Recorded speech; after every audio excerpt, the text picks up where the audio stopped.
Maths special YouTube channel पर आप सबों का हार्दिक स्वागत है।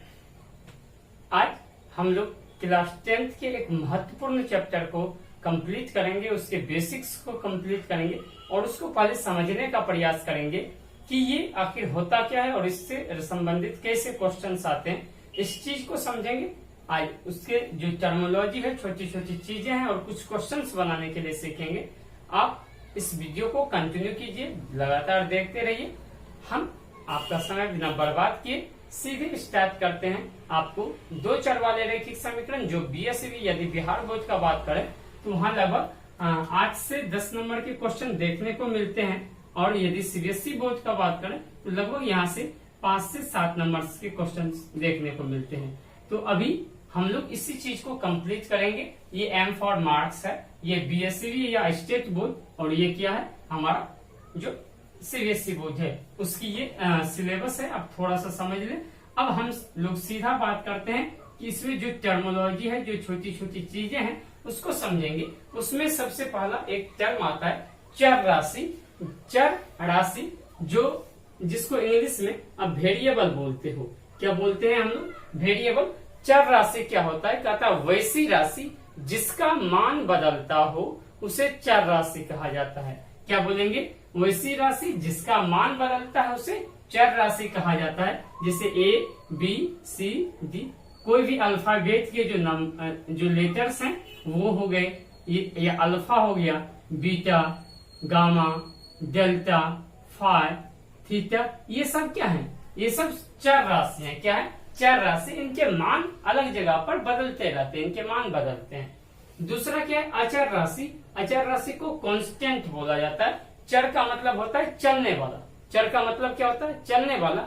अचर है, अ का मतलब न, चर मतलब चलने वाला, जो नहीं चलेगा। इसका मतलब क्या हुआ कि वैसी राशि जिसका मान ना बदलता हो या वैसी राशि जिसका मान नहीं बदलता हो उसे क्या कहा जाता है? अचर राशि। इसके अंतर्गत क्या आएंगे? कोई भी वास्तविक संख्या जो है, कोई भी संख्या मान लो या कोई वास्तविक संख्या जो होते हैं 1 2 3 4 -1 -5 3 7 9 कुछ भी, ये और या √2, ये सब क्या है? एक अचर राशि है, इनके मान नहीं बदलते हैं।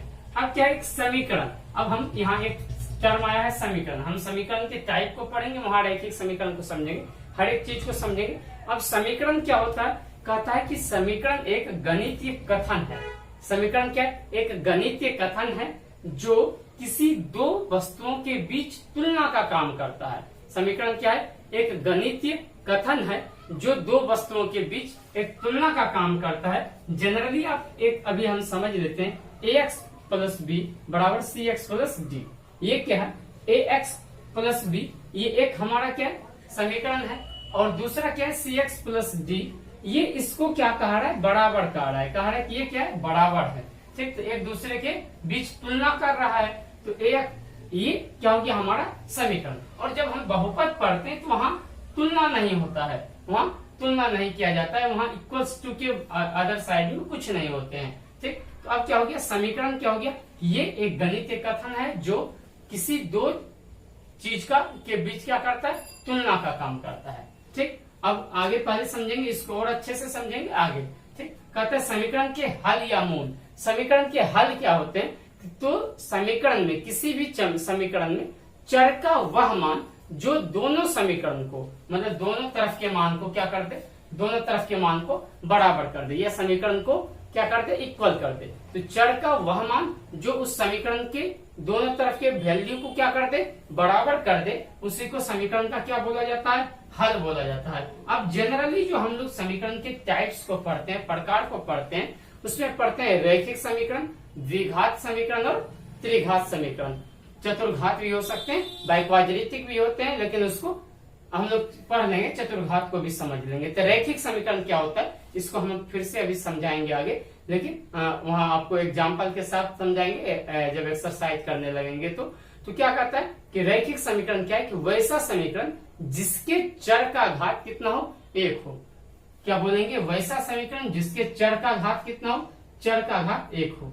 द्विघात क्या होगा? कि वैसा समीकरण जिसके चर का घात कितना हो? 2 हो, उसे द्विघात समीकरण कहेंगे। और त्रिघात क्या होगा? वैसा समीकरण जिसके चर का घात कितना हो? 3 हो, उसे त्रिघात समीकरण। अब क्या है, रैखिक समीकरण क्या है, वैसा समीकरण जिसके चर का घात कितना हो, चर का घात कितना हो एक, चर का घात कितना हो एक, वैसा समीकरण जिसके चर का घात कितना हो एक। इसका जनरल फॉर्म क्या होता है, mx प्लस सी, mx प्लस सी। ठीक, ये क्या होता है, mx प्लस सी बराबर कुछ भी ले लो बराबर 0। ठीक, इसका जो ग्राफ होगा वो स्टेट, ये किसी भी जो हमारा कार्तीय तल होगा उस पे स्ट्रेट लाइन होगा, क्या होगा, एक सरल रेखा में होगा। जो रैखिक समीकरण होते हैं उसके ग्राफ क्या होते हैं, सरल रेखा। उसके ग्राफ कैसे होते हैं, सरल रेखा में होते हैं। कैसे होते हैं, सरल रेखा में। ठीक, और द्विघात समीकरण क्या है, वैसा समीकरण जिसके कितने घात हो, जिसके चर के घात कितने हो, चर का घात कितना हो 2, वैसा समीकरण जिसके चर का घात कितना हो 2। इसका जो जनरली शेप होता है क्या होता है, एक पैराबोलिक शेप होता है, इसको बोलते हैं पैराबोला शेप। और त्रिघात बहुपद वैसा बहुपद त्रिघात समीकरण वैसा समीकरण जिसके चर का घात कितना हो 3 हो, चर का घात कितना हो 3 हो, उसे क्या बोलेंगे हम, त्रिघात समीकरण। ठीक, अब पढ़ेंगे दो चर वाले रैखिक समीकरण को। अब हम लोग अपने एक्सरसाइज पे आते हैं।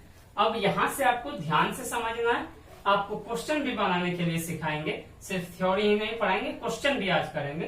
ठीक, ये 20 से 30 25 मिनट की क्लास होगी, उसमें उम्मीदता आपके एक्सरसाइज 3.2 जो है 1 तो नहीं, 1 क्यों नहीं कराएंगे वो भी हम आपको बताएंगे। 3.2 के जो क्वेश्चन है वो आज से बनने लगेंगे। आप समझे इसको, क्या कहता है, दो चर वाले रैखिक समीकरण हम बता चुके हैं कि वैसा रैखिक समीकरण है जिसमें कितने चर हैं, 2 चर हैं और घात कितने हैं 1। कितने चर हैं, 2 चर वाले रैखिक समीकरण का अर्थ क्या हुआ, वैसी समीकरण जिसमें चरों की संख्या कितनी हो 2 हो और उसके घात कितने हो 1 हो। रैखिक समीकरण के कितने घात होते हैं 1 और चर कितने हैं 2।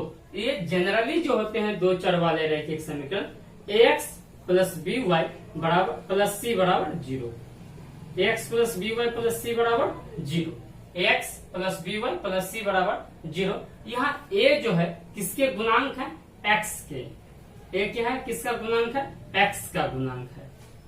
ठीक, और b क्या है, y का गुणांक है। और c क्या है, एक अचर पद है। c क्या है, एक अचर पद है। अचर पद का मतलब क्या हो गया, कोई भी संख्या हो सकता है। लेकिन जब अब हम लोग जो 10th में पढ़ेंगे वो एक रैखिक समीकरण नहीं पढ़ेंगे, 2 रैखिक समीकरण को एक साथ पढ़ेंगे। ये 9th के थे। 9th में ये था कि इसमें x का गुणांक क्या होगा ये पूछता है, तो एक चर वाले रैखिक समीकरण में सिर्फ एक समीकरण का बात कब किया गया था, 9th में। और याद रखना कि जब एक रैखिक समीकरण होंगे उनके कितने हल होते हैं, अनंत हल। उसके कितने हल होते हैं, अनंत हल। जब सिर्फ और सिर्फ एक ही रैखिक समीकरण होंगे तो उनके कितने हल हो सकते हैं, इनफाइनाइट नंबर ऑफ हल हो सकते हैं, अनंत हल हो सकते हैं।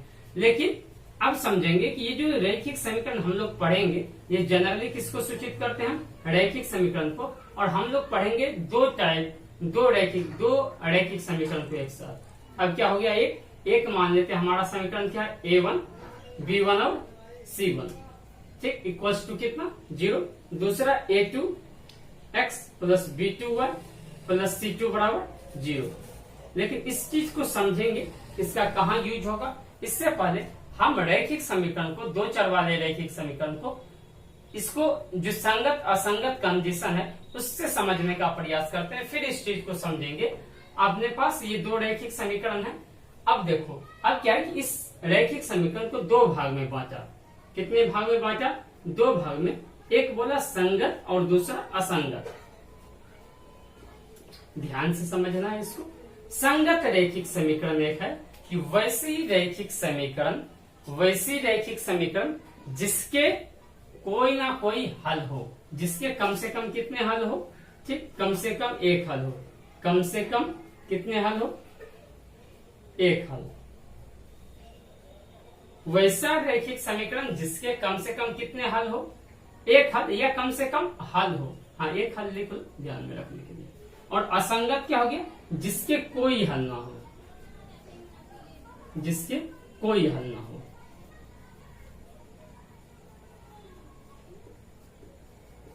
मतलब कितने हल हो, शून्य हल हो।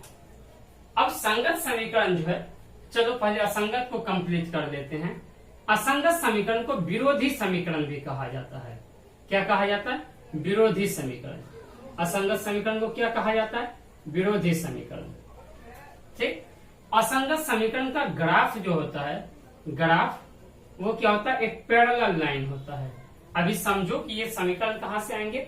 हम अभी दो समीकरण लिखे थे, a1x plus b1y plus c1 बराबर 0, और दूसरा क्या था, a2x plus b2y plus c2 बराबर 0। चलो हम संगत को मिटा देते हैं, संगत को तो हम पढ़ेंगे। अब पहले हम असंगत जब कर रहे हैं तो असंगत को समझ लेते हैं अच्छे से।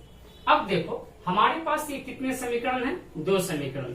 कितने समीकरण हैं, दो समीकरण। क्या है, a1x plus b1y plus c1 बराबर 0, a2x plus b2y plus c2 बराबर 0। अब देखो ये अविरोधी समीकरण जो होते हैं, विरोधी समीकरण जो होता है, जो हमारा असंगत समीकरण होता है, उसके कोई हल नहीं होते हैं, और इससे क्या बोला जाता है, विरोधी समीकरण भी बोला जाता है। ठीक, अब कैसे समझेंगे ये असंगत है, उसके लिए कंडीशन है, यदि a1 अपॉन a2 मतलब x पहले समीकरण के x का गुणांक बचे दूसरे समीकरण के x का गुणांक बराबर हो किसके, b1 बचे b2, पहले समीकरण के y का गुणांक बचे दूसरे समीकरण के y का गुणांक, लेकिन बराबर ना हो अचर पद के, लेकिन बराबर ना हो अचर पद के अनुपात का। तो यदि a1 बाई a2 बराबर b1 by b2 not equal to c1 by c2, तो ये समीकरण कैसा होगा, असंगत होगा। कैसा होगा, असंगत होगा। और इसके कितने हल होंगे, कोई हल नहीं होंगे। कितने हल होंगे, कोई हल नहीं। ये हम पहले भी लिख चुके हैं। और इसका जो ग्राफ होगा वो कैसा होगा, समांतर रेखा। ग्राफ कैसा होगा, समांतर रेखा। ये a1x plus b1y plus c1 का ग्राफ है, और ये क्या है, a2x plus b2y plus c2 बराबर 0 का ग्राफ है।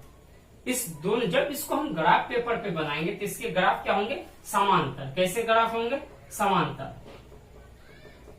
कैसे ग्राफ होंगे, समांतर होंगे इसके। ठीक, अब देखो जब समांतर होंगे तो कहीं तो कट नहीं किए, तो कितने वैल्यू होंगे इसके, 0 हल होंगे।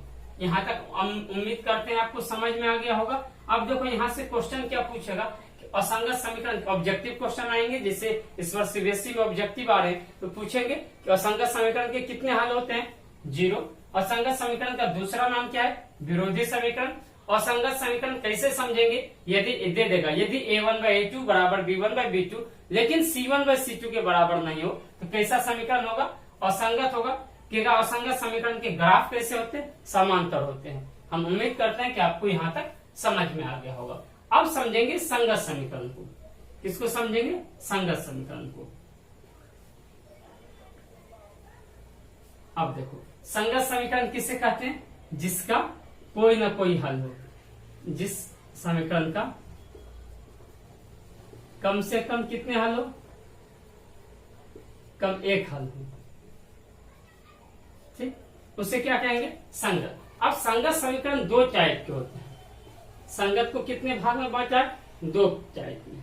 कितने भाग में, दो भाग में। एक कौन होता है हमारा, विरोधी या प्रतिच्छेदी,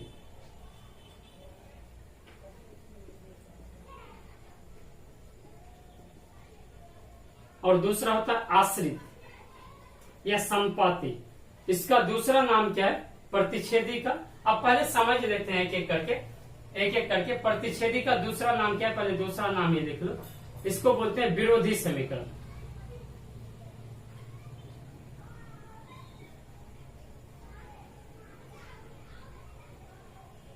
सॉरी, इसको क्या बोलते हैं, अविरोधी समीकरण। क्या बोलते हैं, अविरोधी समीकरण। प्रतिच्छेदी को क्या बोलते हैं, अविरोधी समीकरण। अविरोधी समीकरण। अविरोधी समीकरण के कितने हल होते हैं, केवल एक हल। केवल कितने हल, केवल एक हल। अविरोधी समीकरण के कितने हल होते हैं, केवल एक हल। पहले हम अब इसमें प्रतिच्छेदी को पढ़ लेते हैं।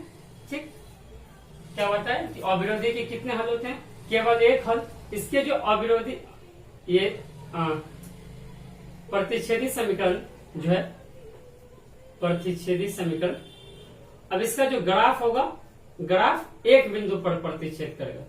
ग्राफ क्या करेगा? एक बिंदु पर प्रतिच्छेद।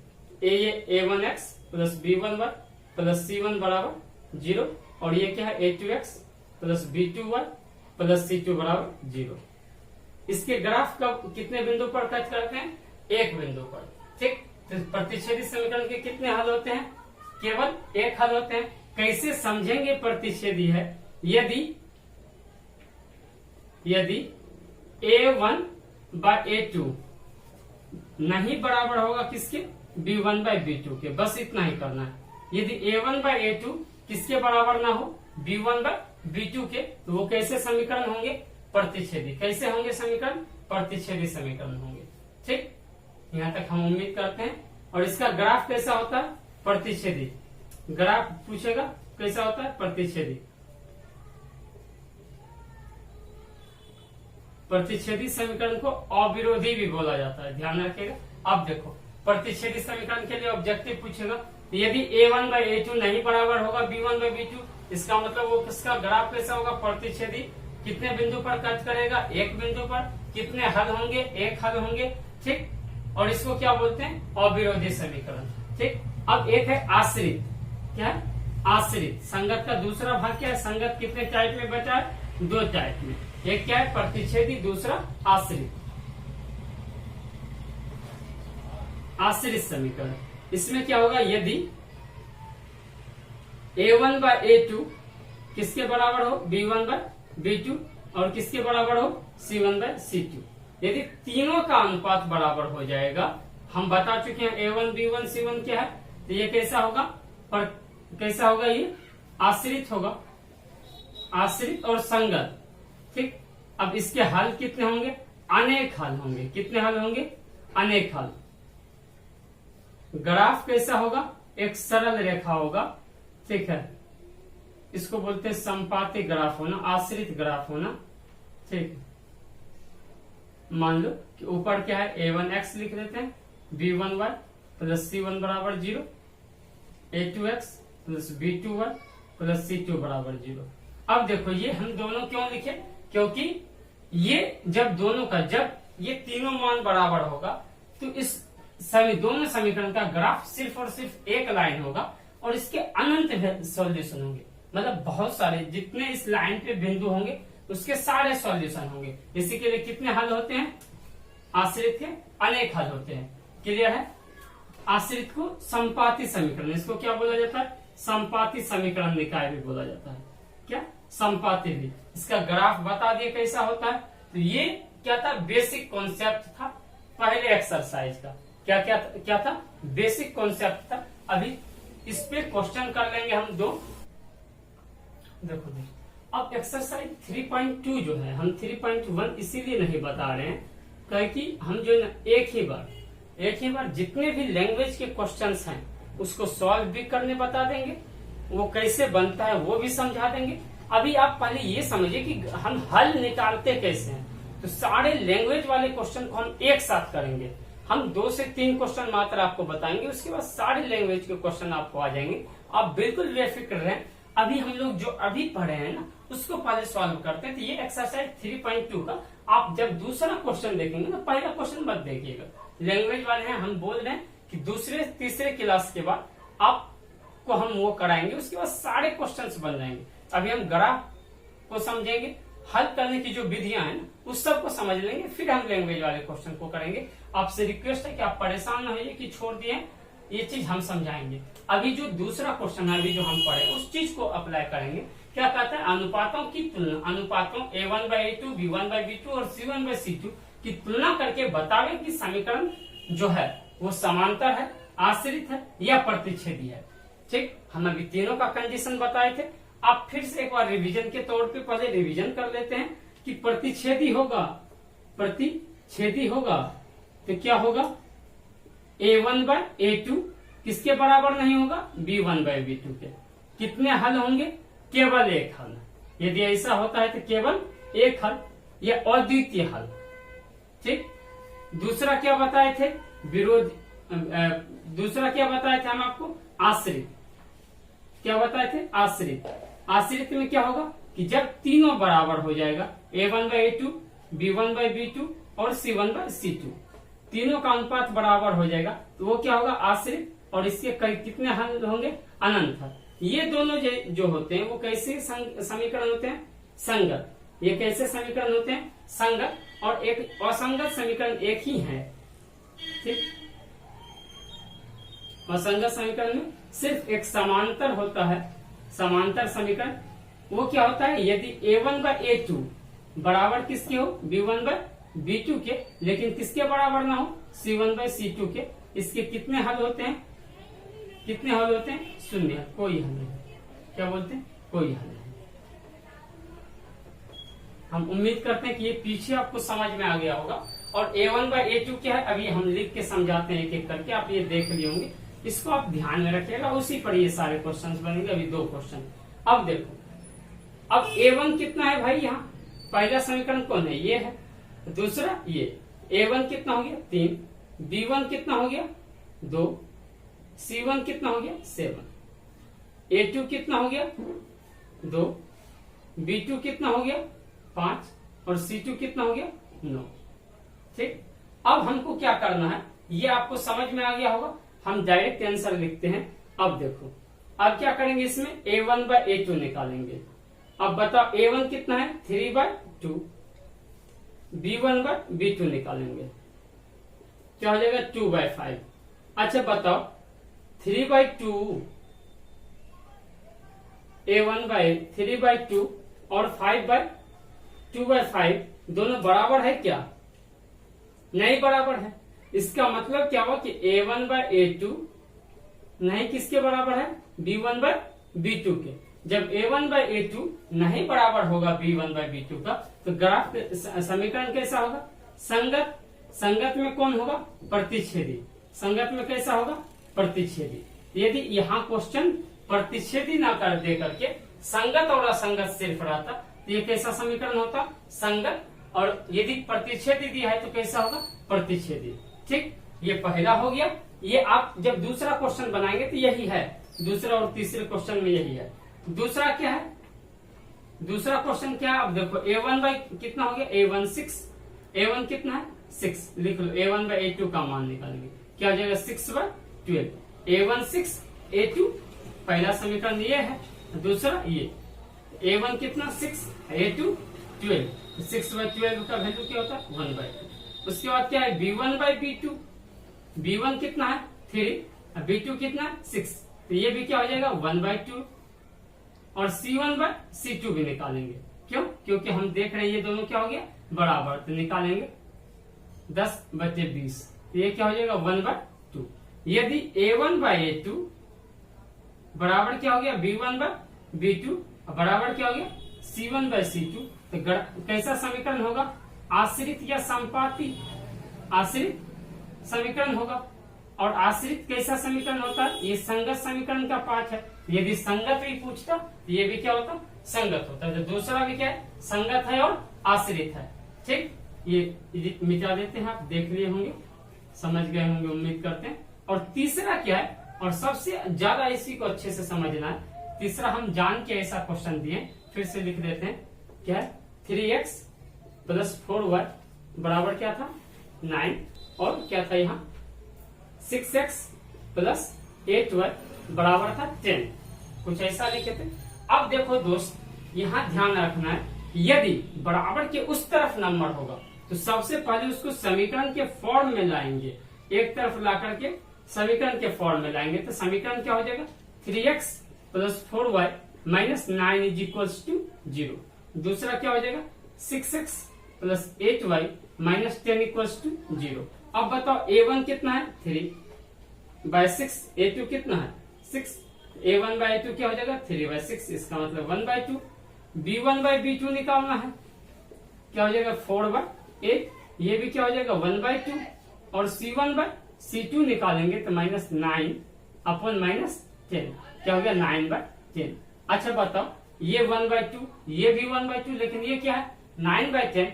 अब बताओ a1/a2 किसके बराबर हो गया, b1/b2 B2 के, ना ही किसके बराबर हुआ, C1 बाय C2 के। जब ये ऐसा होगा तो वो ग्राफ कैसा, ये समीकरण कैसा होगा, असंगत। समीकरण कैसा होगा, असंगत। और कैसा असंगत में सिर्फ एक ही पार्ट है, क्या होता है, समांतर समीकरण। अब यदि आपको यहाँ संगत, असंगत और प्रतिच्छेदी ना दे करके, सॉरी, समांतर, आश्रित और प्रतिच्छेदी ना दे करके सिर्फ संगत असंगत होता तो उसको भी इसी फॉर्म में करेंगे। तो आपका जो एक्सरसाइज 3.2 का है, क्वेश्चन नंबर 2 और 3 और 4 में ग्राफ विधि से हल का है, लेकिन संगत असंगत चेक करने के लिए। तो पहले आप संगत असंगत चेक कीजिएगा, इस तीनों क्वेश्चन का कौन संगत है, कौन असंगत है, या कौन प्रतिच्छेदी, आश्रित और समांतर में कौन क्या है, पहले वो चेक कीजिएगा। तीनों का करना है, तीनों क्वेश्चन का आप खुद से कीजिए। उसके बाद जो लैंग्वेज के क्वेश्चन है वो मेरी जिम्मेवारी है, हम आपको उसको पूरा कराएंगे। उसमें जो एक क्वेश्चन होगा, 5वां या 6वां क्वेश्चन होगा, वो आपको समीकरण लिखने का, प्रतिच्छेदी का, उसके बाद समांतर का और आश्रित का। आपको 3 समीकरण दे दिए, 5वां में यही तीनों समीकरण लिख दीजिए, 5 में 6 का आंसर हो जाएगा। 5वां और जो 7वां क्वेश्चन है वो दोनों क्वेश्चन आपको हम कराएंगे, जब लैंग्वेज वाला क्वेश्चन कराएंगे तब। तो आपसे विनम्र प्रार्थना है कि आप इस चीज को घर पे बैठ के प्रॉपर रूप से पढ़िए। जितने भी हमसे जुड़े हुए हमारे भाई हैं, बहन हैं, उनसे विनम्र प्रार्थना है कि जितना भी हम करा दें, जो हमसे जुड़े हुए हैं वो हमारे व्हाट्सएप पे इस काम को पूरा करके हमको भेजेंगे, ठीक है। और बाकी आपको अच्छा लगे तो दूसरों तक भी शेयर कीजिए। और जो नए हमसे जुड़ना चाहते हैं वो नीचे जो है नंबर दिया हुआ है, टेलीग्राम का लिंक है, आप कहीं से जुड़ सकते हैं, अपना होमवर्क चेक करा सकते हैं, बाकी डाउट हो वहां आप क्लियर करा सकते हैं। अच्छा लगा हो तो बहुत बहुत धन्यवाद आप लोगों को कि आप लोगों ने हमारे वीडियो को सराहने का प्रयास किया। आप अपना मैसेज जरूर देना, ठीक है। बाकी आप दूसरों तक शेयर करो, बहुत बहुत धन्यवाद, ठीक है। एक लास्ट में आपके लिए कोटेशन है शायरी के रूप में कि सजती रहे महफिलें तेरी, हर खुशियां सुहानी हो, आप अपने जीवन में इतना खुश रहो कि खुशियां भी आपकी दीवानी हो। बहुत बहुत धन्यवाद, फिर मिलते हैं अगले